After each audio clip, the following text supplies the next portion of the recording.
Hello and welcome to this album with me, William Han. Normally, it's the podcast where each episode a guest and I will deep dive an album of their choice. But this is no ordinary episode. This is Bill and Ian's big weekend.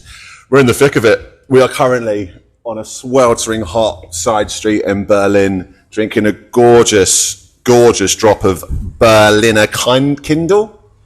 Picking that up on the mic? Cheers to that. Cheers to us. Cheers to good health and bad, Ian. We're having a good one, aren't we? We sure are. We're in the thick of it. Yeah, sweltering. It's a swelterer. But we managed to do it quite well, I think, haven't we? We're at the perfect amount of getting your steps in, perfect amount of drinking water, and dare I say it, pushing the limits of alcohol, but that's okay. We're having a big weekend, aren't we? Good handheld electric fan. Okay, let's leave with that. So, on Friday, we saw one of the great bands, didn't we, Ian? We sure did. Who did we see? We saw LCD Soundsystem. Brixton. Not just saw them, we experienced them. We did. What a band. What a gig. What a venue. What a hottie. Sweatiest gig of your life.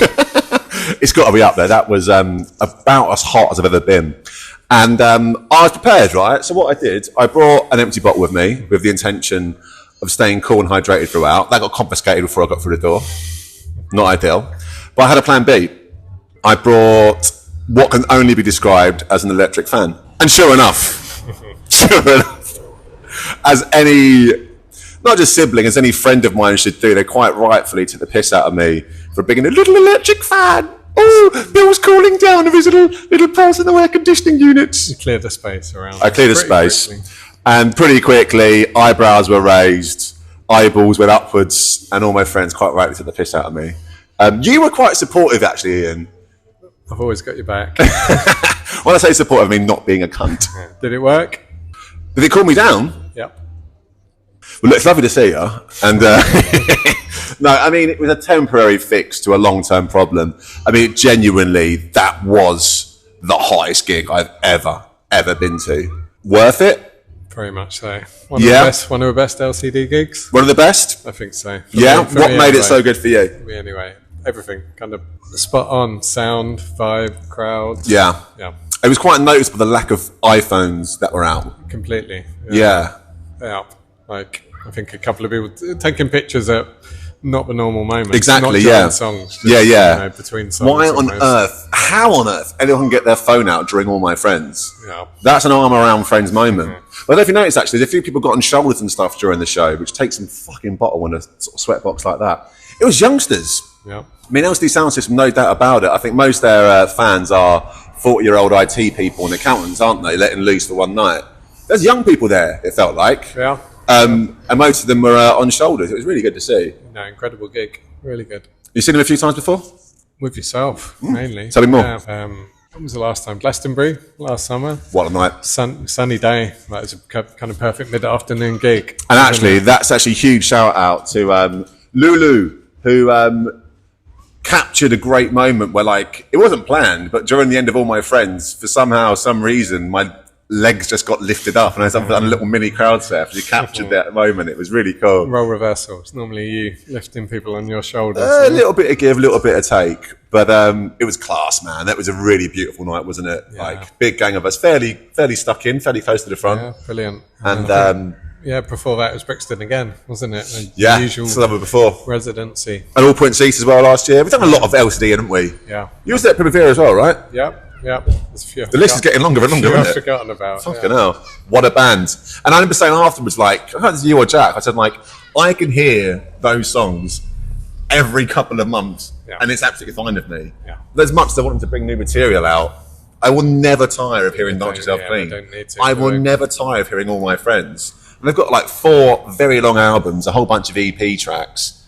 And I think there's been a few sort of changes to the set list each time I've seen them. It's a very conscious decision just to play Brixton as well. You're not trying to grow, you just play more nights there as well. You maintain the same atmosphere. I think yeah, exactly. I think there's a very deliberate decision in that, isn't there?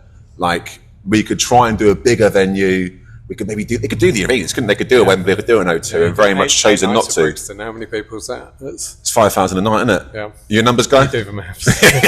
It's been a long day, Ian. The filters are hitting a bit different at this point.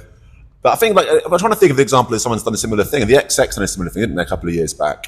Was it 8 nights as well, though? I don't know if it was. I can't remember. No, residency is pretty rare. Yeah, residency for like a States, week isn't it? maybe, but Yeah. like 8 nights is a lot. Yeah, sold out every night. Fucking huge. What a band. And the weekend continues. A day off yesterday. Much needed. I'd argue much nedded, Ian. Yeah. I'd argue much needed. There was excess. There was a lot of heat to deal with. But that was yesterday. And this is today. Where are we today, Ian? We're in East Berlin. We're in East Berlin. Let's get specific, we're in actually. East Where are Berlin. we? We are in... No, we're not in East Berlin. Where are we? We are We're in East in Berlin. Peppy Guggenheim. And we tried to go to... What's the gaff called we tried to go to, actually? Das Gift. Das Gift that didn't give. But I'll tell you what it did give. Peppy Guggenheim. It did. Happy accident. Happy accident.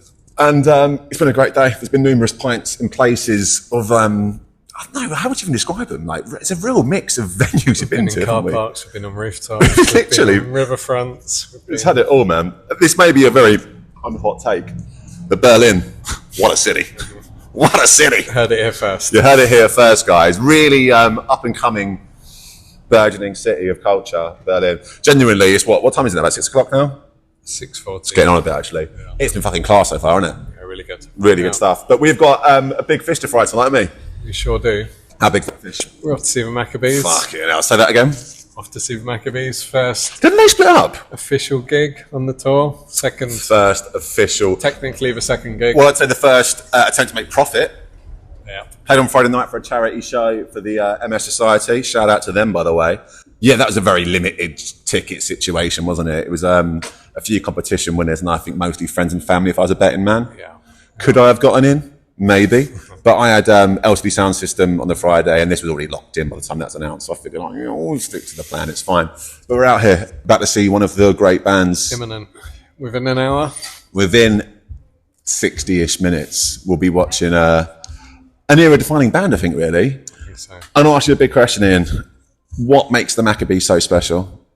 It's a hell of a question. I don't know. Like they started out as an indie band, incredible Scrappy indie band, yeah. But then that third album sonically just changed, didn't it? Very much. Like stood apart from anyone else of that era, I think.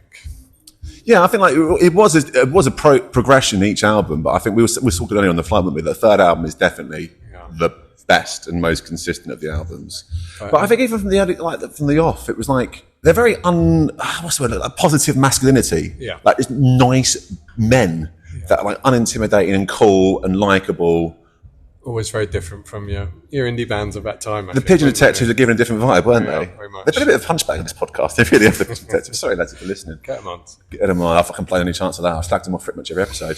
But there was instantly something different about these boys. The vulnerability to them, where there was like posturing and like alpha bravado in a lot of the other bands of that era. Yeah. And they were saying, hey, we've got feelings. We're still having fucking fun doing it though, you know what I mean? Absolutely. Yeah. And I feel like I'm sort of grown up alongside them almost, you know what I mean? Like, I feel like each album's been like a big chapter in my life. Yeah. And I can sort of pinpoint what was happening in my life, where I was living, who I was friends with. Because there were quite big gaps, weren't they, for the most part? At least 2007. 2007, the first one. So I was coming out of uni band. Okay, tell me more. It was making it into the indie dance floors at that point. So Sure. That kind of punctuated my end of university, moving down to London, like straight into Camden. But they were kind of always present. That's quite a big entrance to London, isn't it? Do you was. know what? I'll just go straight to Camden. And they were the soundtrack to that, were they? Very much, yeah. Yeah, very present at that time. Omnipresent. Yeah. How about yourself? When was the first time you saw them? Well, great question. I think I've lied to a lot of people and said I watched them at Reading 2006.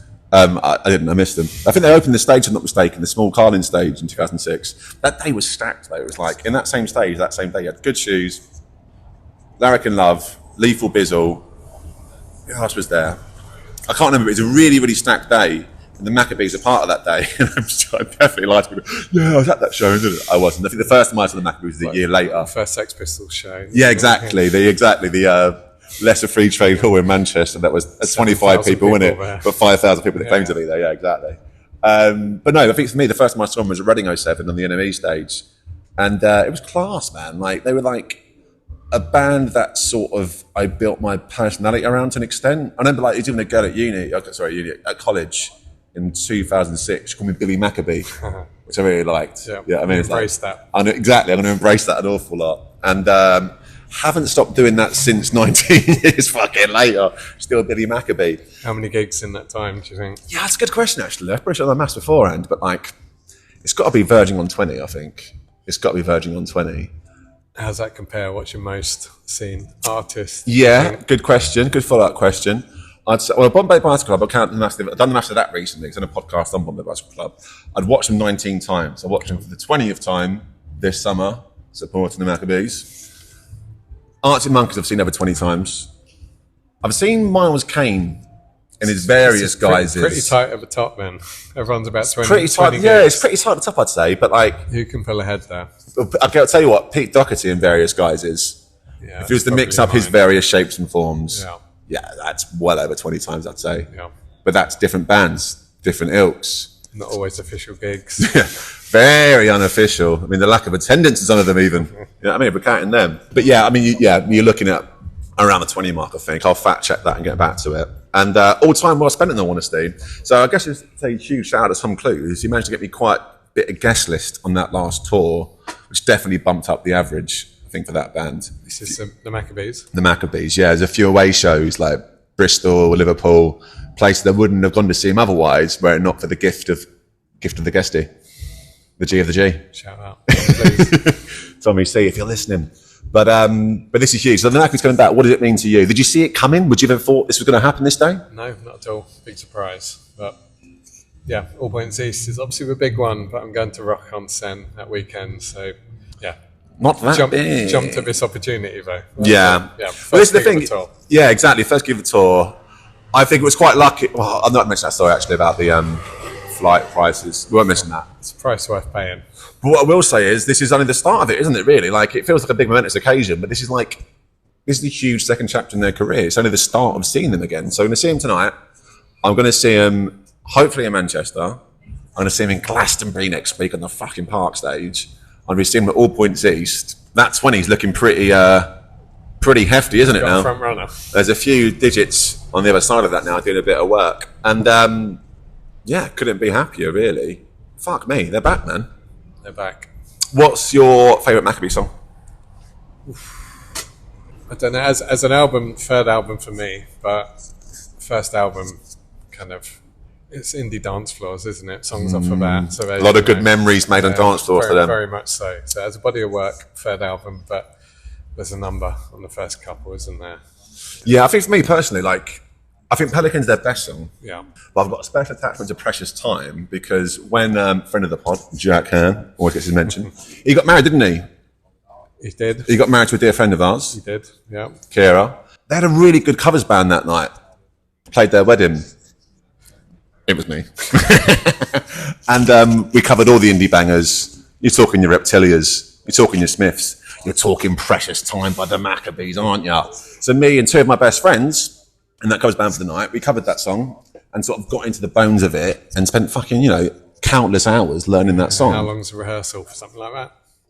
Honestly, it was over a year of rehearsals with the set list getting changed and stuff and getting sorted out. These songs get into your skin and under your bones a little bit, and they sort of take on a new lease of life. There's a different meaning to it. Exactly, yeah. It adds an extra sort of attachment to it. And also, that was just after lockdown. I think the weekend Jack got married was the first weekend where lockdown restrictions got lifted. Is that a song that they chose? I know Kira's a big fan. No, it wasn't on Joe's as well, actually. No, it wasn't. But yeah, it's that was not only our first time doing that performance, but it's the first time anyone had seen live music for over a year and a half. And there's a really good video of all of our friends singing along to Let's Take Our Prayer. So it does take on a new lease of life. I watch that video back occasionally and it's I get a bit emotional, thinking that song's got a new life now, where me and my best mates performed it at my brother's wedding, and his Kira's wedding, a dear friend of mine is now a family member. It takes on something else, doesn't it? It must be amazing for a band to know that or to hear that as well. Well, I showed it to Felix. He done a book signing once. I showed it to Felix, I've got to show you something, mate. Unsolicited. Yeah. Phil, I've got a queue of people here. One of the book signed. No, you've got to see this. You've got to see this, mate. And but no, it was. I think he sort of took a second, he sort of appreciated it. It was it's amazing. So you've got all these memories attached to these songs, and you get to make new ones now. Yeah. You get to make new ones. We're here having a mad weekend in Berlin, drinking succulent fucking pilsners, sat in scorching hot beer gardens, and we're going to bring new life to these songs that we thought we'd never hear again. And potentially new material on the way, we hope. It's a big ask, isn't it? It's a big ask. We'll get to that. We'll give them a few weeks, eh? Well. We'll give them a few weeks. But no, it's just a special band that like have had an impact like throughout my life at like key points in my life, and even like fashion wise as well. Have you ever had like a fashion like a Maccabees inspired fashion moment? Not Maccabees specifically for me. No. What's yours? I can definitely think of a few examples. There was definitely a Levi's trucker jacket that like I felt like Orlando was the first person that were like shackets. You know what I mean? Like every guy now throws a shacket on. Yeah. I felt like Orlando was the first to do that. You were the second, probably. Wasn't fucking far off. But yeah, there's been a constant, and now they get to be another constant in chapter 2.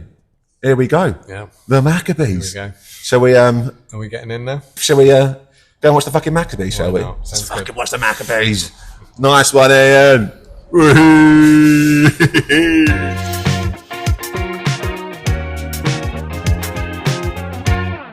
Well. It's the debrief. I'm currently in Berlin Airport, Terminal 1 departures, basking in the glow of post-Maccabees euphoria. Fucking hell, what a show. What a weekend this has been. So it was emotional. Incredible venue, incredible audience, loads of great people there. Everyone we got chatting to was absolutely sound.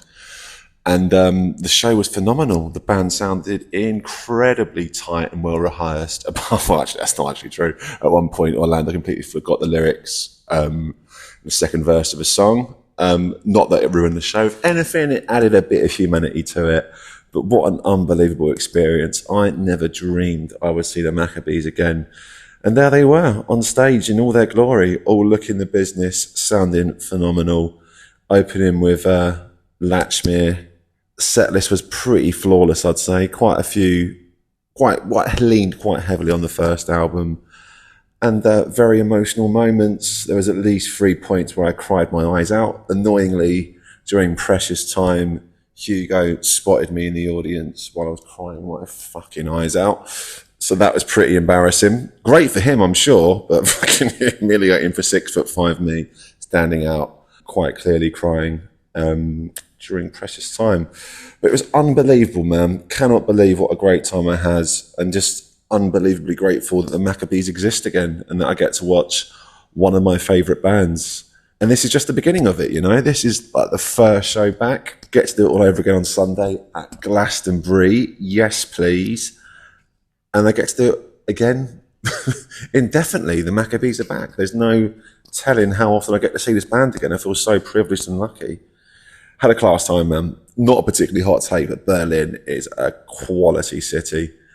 I don't know if it's been too self-indulgent, but it felt wrong to not mention what an incredible couple of days it's been.